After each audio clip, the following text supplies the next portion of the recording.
सक्सेना और from Saxena commerce प्रवक्ता GSM college of advance education बिगर की यूट्यूब चैनल पर आप सभी का हार्दिक स्वागत करता हूँ। जैसा कि कल मैंने पिछले वीडियो में ऑब्जेक्ट्स ऑफ ऑडिटिंग अंकेक्षण के उद्देश्य पर चर्चा की थी, उसमें मैंने मुख्य उद्देश्य बताए थे कि मुख्य उद्देश्य कौन कौन से हैं। मुख्य उद्देश्य मैंने आपको बताए थे कि लेखा पुस्तकों की जांच करना, उनका सत्यापन करना, साथ ही जो वित्तीय विवरण बनते हैं कौन कौन से वित्तीय विवरण से आशय financial statement, profit loss account और बैलेंस शीट, इनका वेरिफिकेशन करना, सत्यापन करना, ये मुख्य कार्य थे। आज मैं आपको बताऊंगा अंकेक्षण के सहायक उद्देश्य यानी secondary objects of auditing. Secondary objects कौन कौन से हैं?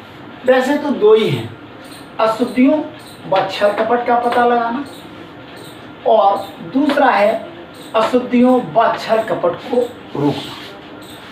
यानी केवल पता लगाना ही ऑडिटर का कार्य नहीं है, अंकेक्षक का कार्य नहीं है। अंकेक्षक कार्य पहले वो पता लगाए, फिर उनको रोकने के लिए क्या उपाय करने चाहिए, तो कैसे रोका जा सकता है, ये अपनी उसमें रिपोर्ट में बताएं। तो सहायक उद्देश्य में सबसे पहले हमारा आता है अशुद्धियों व छल कपट। तो मैंने अशुद्धियों की बात करूं, अशुद्धियां होती क्या हैं? अशुद्धियों को हम एरर कहते हैं। तो इन्हें कैसे दूर किया जा सकता है, लेकिन पहले तो हमें ये पता हो कि अशुद्धियां हमारी हैं कौन सी, कितनी तरह की होती हैं, क्यों होती हैं, कब होती हैं।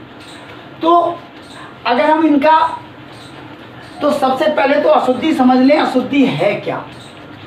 कभी कभी पहले में जर्नल में एंट्री होती है, जर्नल से लेजर और लेजर से ट्रायल और ट्रायल से हमारा फाइनेंशियल स्टेटमेंट बनता है।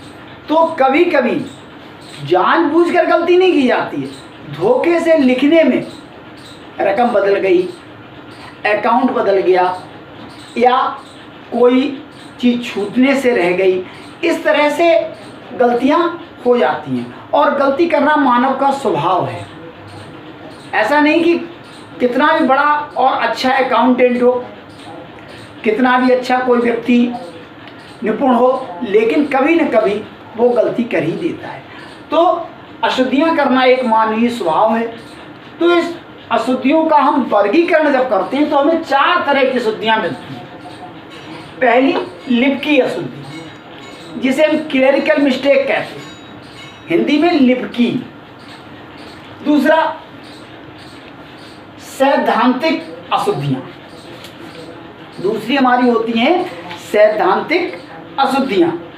और तीसरी क्षतिपूरक अशुद्धियां, और साथ में चौथी जो होती है वो 2 बार लिखी जाने वाली अशुद्धियां। तो अशुद्धियों के 4 प्रकार मैंने बताए, कौन कौन से? लिप की अशुद्धियां, सैद्धांतिक अशुद्धियां, क्षतिपूरक अशुद्धियां और 2 बार लिखी जाने वाली अशुद्धियां। तो सबसे पहले आज हम आपको लिप की अशुद्धियों की बात करूं। लिप की अशुद्धियां, इनके भी 2 भाग हैं, एक भूल की हुई अशुद्धियां और एक लेखे की अशुद्धियां। तो आज हम अशुद्धियों का वर्गीकरण, अशुद्धियां क्या है, अब मैं आपको बताऊंगा कि भूल जाने वाली अशुद्धियां क्या हैं।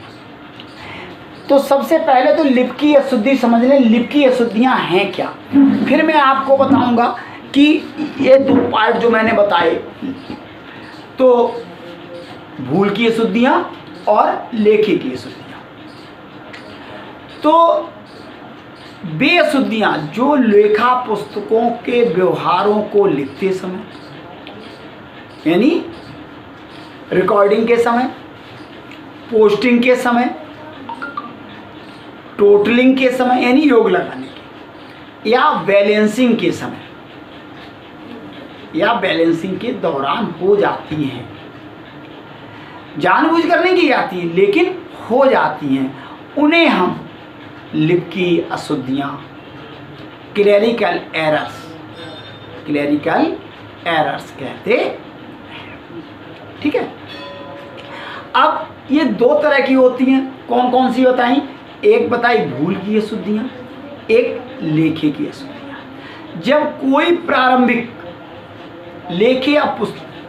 लेखे की पुस्तकों में लिखने से छूट जाते हैं, आंशिक रूप से लिखा जाता है या बिल्कुल ही नहीं लिखा जाता है, तो ऐसी अशुद्धियाँ जो बिल्कुल लिखने से छूट जाती हैं उनका तलपट पर कोई प्रभाव यानी ट्रायल बैलेंस पर कोई प्रभाव नहीं पड़ता है, और अंकेक्षक के लिए ऐसी अशुद्धियों का पता लगाना अत्यंत कठिन होता है। दूसरी होती है लेखे की अशुद्धियाँ। जब कोई सौदा आंशिक रूप से अथवा पूर्ण रूप से गलत लिख दिया जाए, अशुद्धि लेख की अशुद्धि मानी जाए। अशुद्धि कई प्रकार की हो सकती है। इसका संबंध सौदे के लेखे से होता है। अब ये जो लेखे की अशुद्धियाँ हैं वो कई तरह की होती हैं। तो पहली अशुद्धि होती है प्रारंभिक पुस्तकों में लेन देन को लिखने में अशुद्धि। कभी कभी क्या होता है, जब सौदा होता है उसी समय हम जो प्रारंभिक लेखे की पुस्तक होती है जर्नल या आपकी कहना चाहिए सब्सिडी बुक्स, उनमें जब हम लिखते हैं तो लिखने में अशुद्धि। जैसे 100 रुपये की बिक्री हुई और विक्रय बही में केवल 10 रुपये लिख दिए, या 100 रुपये की बिक्री हुई गलती से 1000 लिख दिए, तो ये हमारी प्रारंभिक लेखे की पुस्तकों के लिखने की अशुद्धि होती है। खाता बही खतियाने में गलती। कभी कभी क्या होता है कि हम जब पोस्टिंग करते हैं जर्नल से, तो जो हमको मद डेबिट में लिखनी चाहिए हमने उसे क्रेडिट में लिख दिया, क्रेडिट वाली को डेबिट में लिख दिया, तो ये खाता बही में खतियाने की गलती होती है। इनकरेक्ट पोस्टिंग और posting in item to wrong account. या कभी कभी ऐसा भी होता है, क्रय हुआ हमने विक्रय में लिख दिया, विक्रय हुआ क्रय में लिख दिया, तो ये हमारी सारी जो अशुद्धियाँ होती हैं, एरर्स होती हैं, वो खाता बही में खतियाने में कहलाती है। जोड़ और शेष निकालने में अशुद्धि कौन कौन सी होती है? क्या होता है कि जैसे ही हम जर्नल से लेजर में पोस्टिंग करते हैं तो फिर अंत में हम पूरे महीने का बैलेंस करते हैं, पूरी साल का मेरा बैलेंस होता है कि तो जब बैलेंस होता है इसमें भी अशुद्धियाँ हो जाती हैं टोटल निकालने, बैलेंस निकालने में। तो इसका प्रभाव तलपट पर पड़ता है, ट्रायल बैलेंस पर पड़ता है। जिस पक्ष में गलती होती है तलपट का वही पक्ष गलत होगा, और जिस पक्ष में गलती नहीं होगी उस पक्ष का ट्रायल सही होगा। अब अगली, शेषों को तलपट में लिखने में गलती। कभी कभी हमने जर्नल भी सही कर लिया, ट्रायल भी सही कर लिया, कोई गलती नहीं है, लेकिन जब हम बैलेंस कैरी ओवर करके ले जाते हैं ट्रायल बैलेंस में, उसमें लिखने में गलती हो गई। जैसे लिखना चाहिए था 890 रुपया, हमने 980 रुपया लिख दिया, या एक बार के बदले में 2 बार लिख दिया। तो ये अशुद्धियां जो होती हैं वो कैसी हो जाती हैं? शेषों को तलपट में लिखने में जो कमी होती है ये हमारी होती है errors in writing balance in trial balance. और इसके अलावा होती हैं अदर एरर्स। अदर एरर्स में आती है डेबिट की अमाउंट क्रेडिट में लिखना, क्रेडिट की अमाउंट डेबिट में लिखना। इसका भी ट्रायल बैलेंस पर इफेक्ट पड़ता है, प्रभाव पड़ता है। किसी खाते की रकम गलत लिखना, इसका भी प्रभाव जो है ट्रायल बैलेंस पर पड़ता है, तलपट पर पड़ता है। इसके साथ ही प्रारंभिक पुस्तकों में किसी लेन देन की खतौनी करना या एक ही खाते में खतियाना,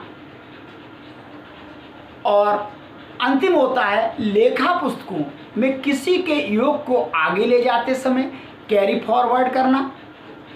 इससे भी ये भी अशुद्धियाँ हमारी तलपट पर प्रभाव डालती हैं। तो आज हमने आपको बताया कि अशुद्धियाँ कितनी तरह की होती हैं और उनका क्या प्रभाव होता है।